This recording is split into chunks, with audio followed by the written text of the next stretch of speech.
স্বপ্নপূরণের আশায় নিজ দেশ ও আপনজন ছেড়ে জীবিকার তাগিদে সৌদি আরবে পাড়ি জমিয়েছিলেন বাংলাদেশি যুবক রুবেল। রুবেলের সেই স্বপ্ন পূরণ করে দিয়েছে বিগ টিকিট। 11 ডিসেম্বর আবুধাবিতে বিগ টিকিটের র্যাফেল ড্র অনুষ্ঠিত হয়। এতে প্রথম বিজয়ী হিসেবে রুবেল 1 মিলিয়ন দিরহাম বা বাংলাদেশি টাকায় প্রায় 3,25,00,000 টাকা জিতেছেন।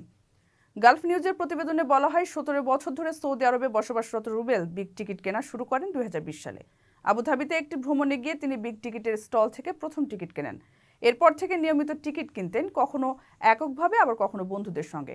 কিন্তু এবারই প্রথম তিনি এই বিগ টিকিটের লটারি জিতলেন। রুবেল অভিভূত হয়ে বলেন, এটি তার জীবনের প্রথম বড় পুরস্কার এবং এমন বিশাল অঙ্কের টাকা জেতা সত্যিই অবিশ্বাস্য। রুবেল জানান, 29 নভেম্বর তিনি শ্রীলঙ্কা ভ্রমণের উদ্দেশ্যে যান। ফেরার পথে বিমানের ট্রানজিট ছিল আবুধাবির বিমানবন্দরে। সেখান থেকে তিনি 1000 দিরহাম দিয়ে 2টি বিগ টিকিট কিনেছিলেন। অবশ্যই এই অর্থ রুবেল কিভাবে ব্যয় করবেন তা এখনো ঠিক করেননি।